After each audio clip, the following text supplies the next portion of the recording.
Saudara dan saya akan bisa berbuah kalau saudara mampu dengar firman. Makanya kalau seseorang sudah nggak mampu dengar firman, nggak bisa terima firman, bahkan komplain dengan firman, mengkritik firman, orang ini udah pasti nggak bisa berbuah.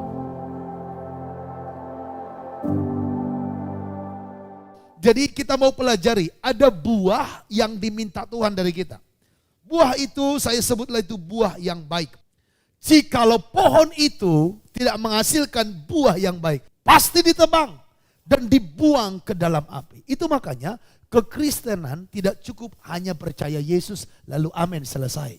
Kekristenan harus sampai kepada menghasilkan buah. Kekristenan itu tidak cukup, yang penting saya sudah ibadah di hari Minggu, saya sudah berdoa secara pribadi. Oke, tapi saudara harus menunjukkan buah yang dapat dinikmati oleh Tuhan. Buah yang dapat dilihat oleh saudara yang di sekeliling kita. Jadi saudara dan saya harus menunjukkan buah yang baik. Kasih sayang dalam keluarga. Ini dulu saudaraku, ini dulu. Karena kalau keluarga sudah melihat perbedaan dalam hidup kita, orang lain udah pasti lihat. Dari jauh banyak dedaunan, wih bagus nih pohon. Ketika kita mendekat, oh ternyata mengecewakan.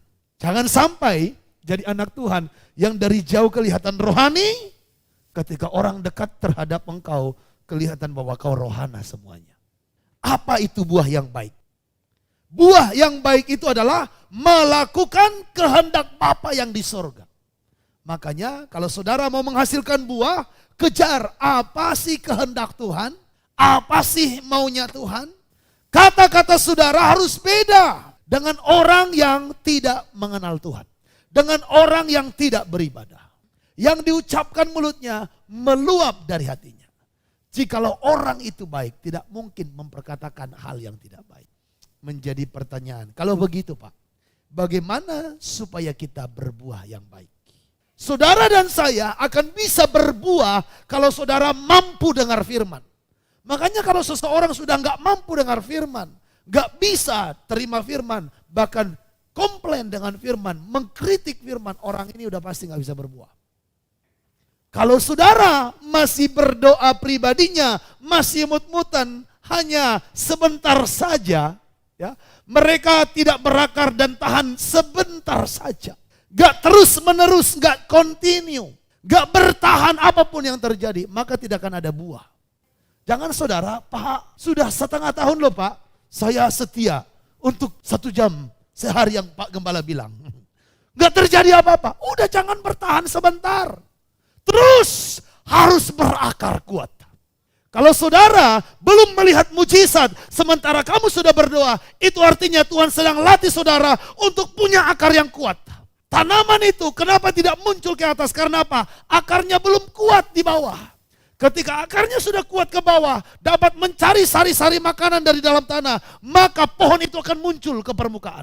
Berkat saudara pun akhirnya akan diizinkan Tuhan saudara nikmati. Saudara akan menerima berkat yang berlimpah kalau akarmu sudah kuat. Pondasi imanmu sudah kuat. Maka pastikan jangan tahan sebentar saja. Waspada ketika kita sudah mulai diangkat Tuhan, mulai diberkati Tuhan, mulai ada di zona nyaman. Waspada, ada keinginan-keinginan yang akhirnya menghimpit firman sehingga firman tidak berbuah. Oleh sebab itu nggak ada pilihan, mau Kristen baru bertobat ataupun Kristen sudah dari nenek moyang, kita wajib harus menghasilkan buah. Jikalau tidak menghasilkan buah, dia ditebang dan dibuang ke dalam api. Dimanapun saudara berada, yang ada di tempat ini maupun yang ada di rumah, saudara dengarlah, kekristenanmu jangan hanya untuk dirimu sendiri. Harus ada buah, harus ada dampak. Orang lain harus melihat ada hal-hal yang menjadi berkat dari hidup saudara. Ada teladan iman, ada teladan perbuatan, ada teladan perkataan yang orang lain bisa lihat dari hidup kita. Tapi kalau kita mau jadi pohon ara yang berbuah, siapkan dirimu menerima firman yang membersihkan, menegur, menyatakan kesalahan, memperbaiki kelakuan.